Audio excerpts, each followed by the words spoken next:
All right, everybody, welcome into your week five preview episode of the Bark and Brown Show. I am Jacob at Roachism13, joined as always by Nick Carnes at Carnesies817 on Twitter. Nick, let's preview the Los Angeles Chargers. I almost said San Diego.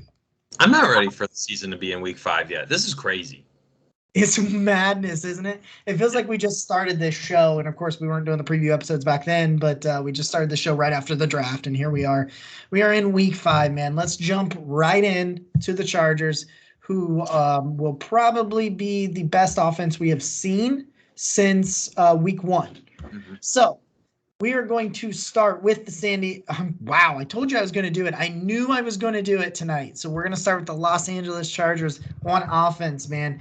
Justin Herbert right now is the highest graded PFF quarterback at an 87.5. Listen, man, there are not enough superlatives to say about Justin Herbert. Dude is a straight baller. Other than the freak alien that we saw week 1, as you like to call him, Patrick Mahomes.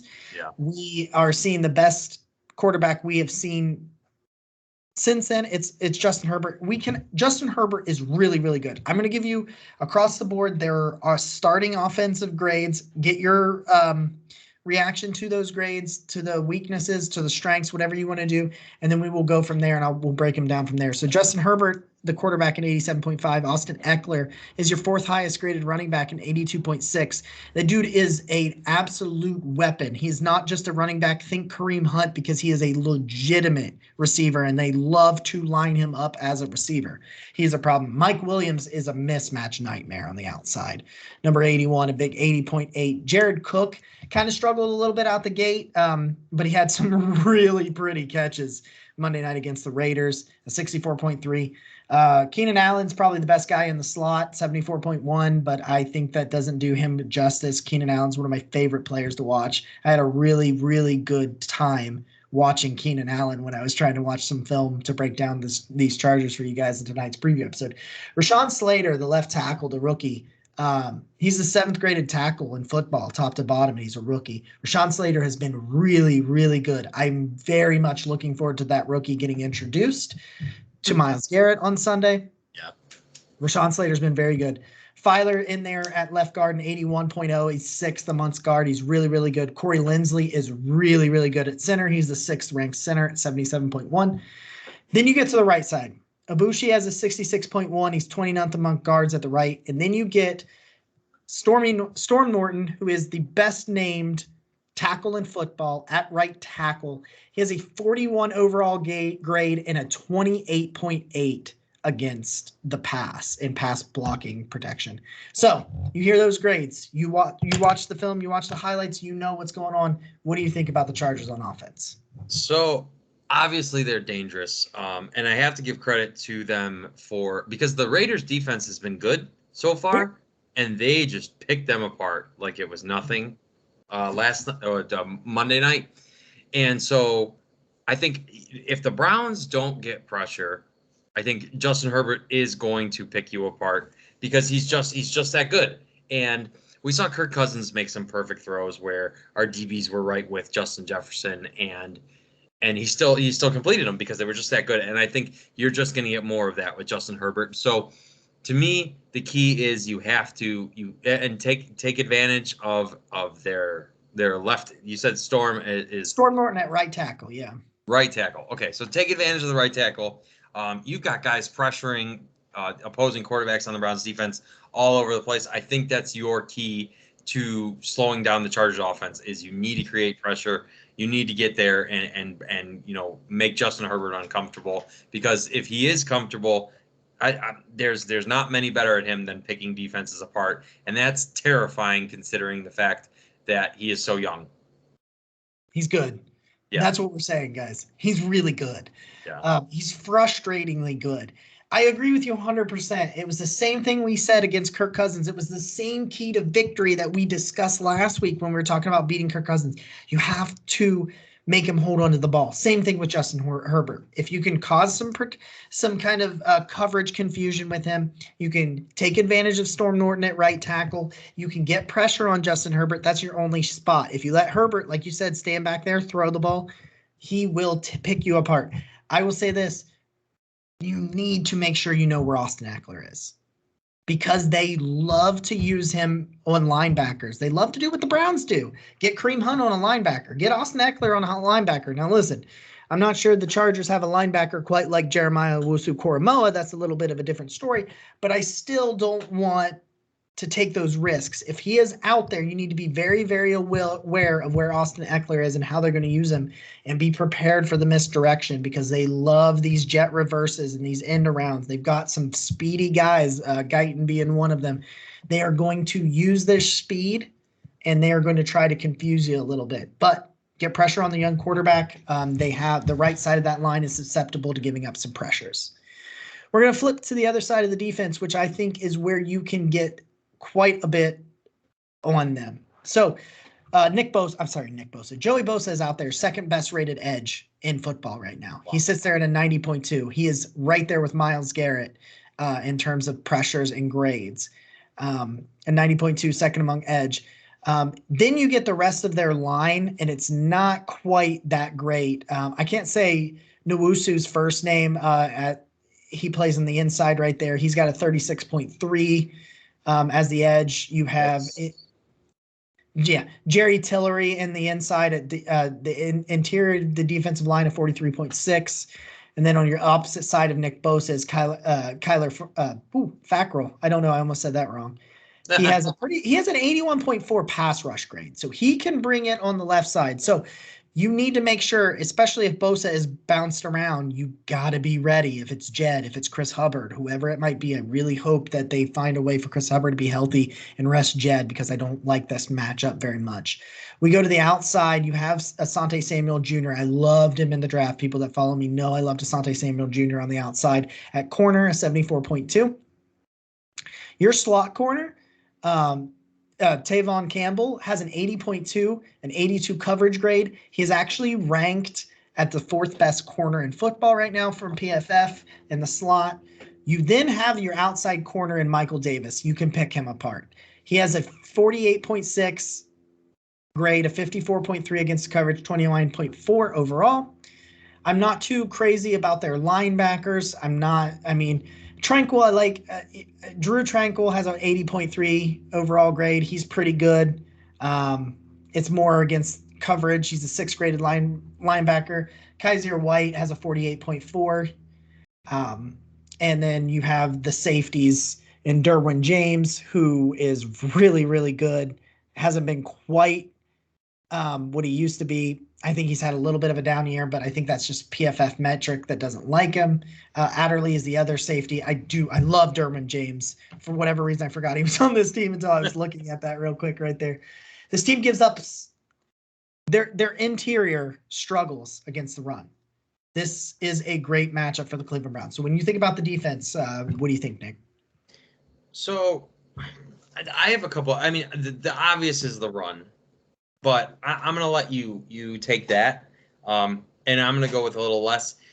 What we've seen from Odell so far is just getting open, right? And when the Browns played the Bears, they had one of the highest graded corners, and I still saw Odell get open. So to me, I think a lot of this falls on Baker, right? Because I have faith in our tight ends to get open. I have faith in our wide receivers to get open. And I'm just wondering, is Baker going to hit open guys? And I think he will. I think he will bounce back. But I think, aside from the obvious of the run, right, it just seems like the Browns have created separation and open guys against, every opponent they've played.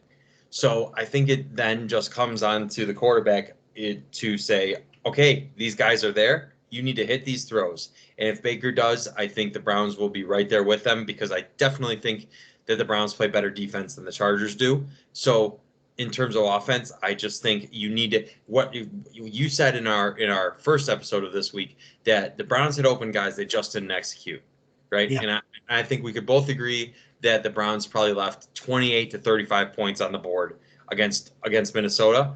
And so I'm not saying you're going to score that against the Chargers, but I am saying that if the Browns execute, they should score in a lot and in a hurry. So going into Monday Night Football last night, we're recording this on a Tuesday. The Chargers were allowing 170 yards on the ground defensively, at nearly 6 yards a clip, like 5.8 yards a clip against the Chargers. Now, they held the Raiders, who weren't a great rushing team, pretty low, but they are still on average giving up 139.5 yards per game. That's the key, man. The Browns, in comparison, giving up 66 rushing yards a game, which is just an absolute absurd numbers. So the Chargers are allowing 18 points per game. So they're not allowing a ton of scoring. You can run the ball on them. They're allowing 346 total yards. The Browns are averaging 410 total yards a game and 25 points per game. Whereas the Chargers allow scoring 23.8 and allowing 18.5. The Browns allow 16.8 after just 13 points in the last 2 games combined. It's going to be key if you can continue to make them one-dimensional. So you've been making teams run one-dimensional and not letting them run the ball. If you can make sure that the Chargers can't run the ball, put some pressure on Justin Herbert, and you can run the ball and take pressure off from Baker. Listen, Baker is pissed. He's upset with himself. He's embarrassed, as he should be. I think this team they're allowing, 207 pass yards per game. So they're low on the low end. So they have been definitely much better against the pass. I think Baker can take advantage. He has the weapons to take advantage. However, it is shown that they let up more yards, not statistically, but 139 rush yards is way more impressive than 207 pass, right? Yeah. So they let up, most damage that's been done is on the ground. You have the best 1-2 combo. Take advantage of that. Take pressure off Baker Mayfield and let him play his game. I think you'll be totally fine. Continue to make them one-dimensional. Get pressure on Justin Herbert. If you don't get pressure on Justin Herbert, we're going to be in a shootout. And unless the Browns improve their offense, they're not going to be ready for a shootout. Yeah. No, I agree. Well, here we are. NFL picks. Let's do it. We are going to make our Week 5 NFL picks for you. Is it Week 5? Yeah, it's Week 5. Yeah, it is Week 5. Preview episode. Last week, after going 14-1 in Week 3, I went 7-8. Lost you guys some money. Nick goes 8-7. So I still lead with 37. I'm 37-23 on the year. Nick is 35-25 on the year. We do not pick the Thursday night games. We record these episodes earlier in the week. They don't come out till Thursday or Friday. Thursday for the Patreon members, Friday for everybody else. And so we typically don't pick the Thursday night games. So we are going to go off the top with these games. I'm 14 games above 500. Nick is 10 games above 500. So we have been making you guys some money. So let's make you some more money here with our Week 5 picks. We're going to start, as we always do, with the Browns, with the Chargers. I think Baker Mayfield is angry. I think this defense is really, really good. I promise I won't pick the Browns every single week, but I am picking them again today. This week. You know what? Like, part of me wants to pick the Chargers because am I really going to pick the Browns every week? I pick the Browns every week. But I can't do it. I think Baker's going to bounce back, and I think the defense is playing at a level that is getting way too little credit across the NFL. So I am also going to pick the Browns. The worst possible game they could send to our friends overseas in London. They've sent the Jets, they've sent the Falcons over to London. I don't know. I'm feeling a little dangerous on this one. I think Robert Sala's got that defense playing really, really well. 7 sacks of Ryan Tannehill. Give me the Jets, Jets. Wow. That's that. I mean, they did sack them that many times. God. I'm gonna take the Falcons. I still don't have the faith in the Jets yet, and I think the Falcons won't be without their 2 best receiving threats like the Titans were. That's a good point. All right, Packers, Bengals. The Bengals starting to get into a little bit of a tougher part of the schedule here. They're 3-1. The Packers are 3-1. They just beat the Steelers last week. Packers, Bengals. I went back and forth on this game, and I finally settled in on give me the Packers. I will also take Aaron Rodgers and the Packers. They're playing well. Give them to me. The Vikings are way better than 1-3. The Lions deserve 0-4. Well, the Lions should be 1-3. Yeah. Yeah, give me the Vikings. Absolutely. I agree. Yeah, I'll take the Vikings. The Lions are just yeesh. Dan Campbell basically said he does cocaine today at his press conference. That was good. that was a thing that happened. Listen, the Broncos are traveling to the Steelers. The Steelers are still somehow 1-point favorites. I don't know how I can pick the Steelers offense to do anything. Give me the Broncos. This is super hard to me. I would feel way more confident if I knew Teddy Bridgewater was playing.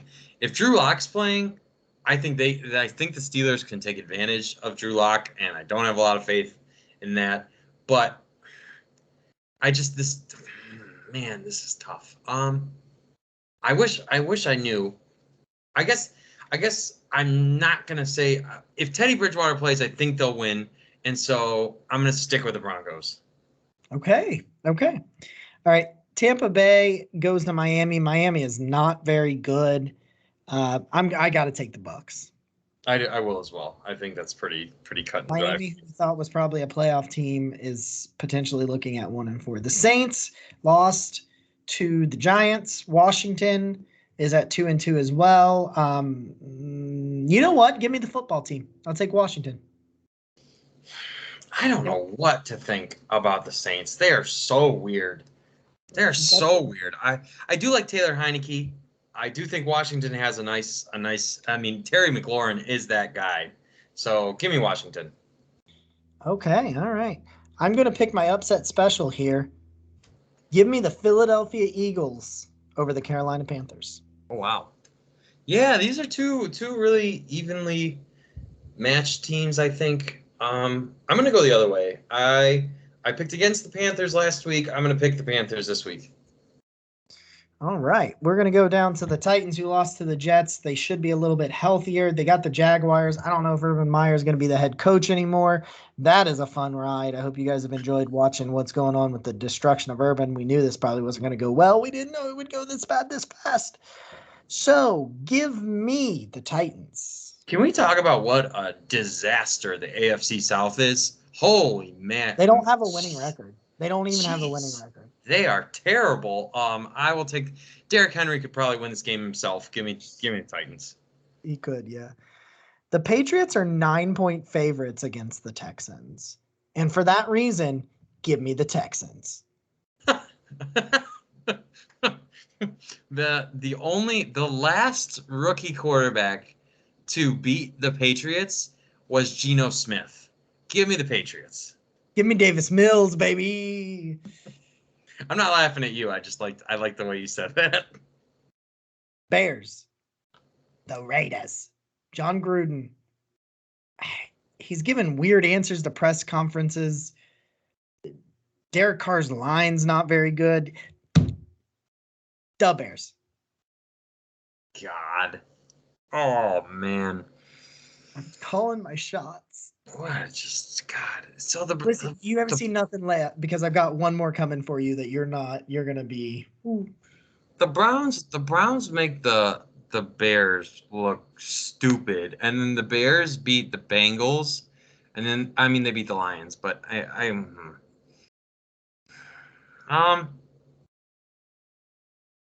think the Raiders will bounce back. Give me the Raiders. Okay, Raiders. All right. He threw for a career high 400 yards. He's feeling great. I think he looks athletic. He's in control of the offense. Give me Daniel Jones and the New York Giants to beat the Cowboys in Dallas. Good morning. I picked the Cowboys last week. That was our only difference of picks. We have so many this week. I'm not going to disrespect the Cowboys anymore because they're a good team. Give me the Cowboys. God, that pains me. Oh. I just had to tell my buddy real quick that I picked his G-men. He likes it when I let him know I pick his G-men. I've been watching a Giants YouTuber that does reactions to games, and it's so much Browns vibes. It just like puts me right back in those trenches. It's been really fun to watch. Arizona 49ers, give me Arizona to go to 5-0 with a showdown in Cleveland next week. Yeah, how do I pick against Arizona? I can't. They are the hottest team in football. They beat the hottest team in football. They're at home. Give me Arizona. The Bills travel to Arrowhead for Sunday Night Football. You know what? Give me the Chiefs.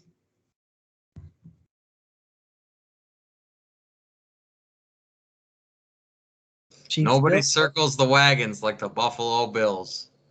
All right.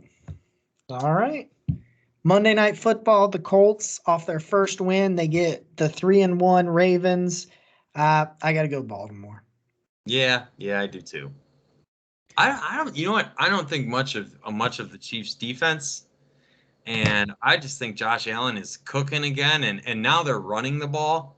That's the thing about the Bills is like they couldn't run the ball before, and now all of a sudden they are, right? So let Josh Allen cook, which makes no sense, but I don't care. Nobody circles the wagons like the Buffalo Bills.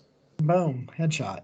Hey guys, that's all the time we got for you here for our week 5 preview episode of the Bark and Brown Show. Make sure you check out the main episode, like, comment, subscribe, go on to Apple Podcasts, leave us a 5-star review, leave us a 1-star review if that's honest. If it's honest, leave us an honest review. Yeah. Let us know what we're doing. Email the show, the Bark and Brown Show at gmail.com. Hit us up on Twitter, on Facebook, the Bark and Brown Show. We're over there as well. Nick, get us out of here. This has been the 5th episode of the preview. Have we done 5? We have done 5. Week and 5 we are riding Team Browns. So, I'm Nick. He's Jacob. And as always, go Browns. Browns.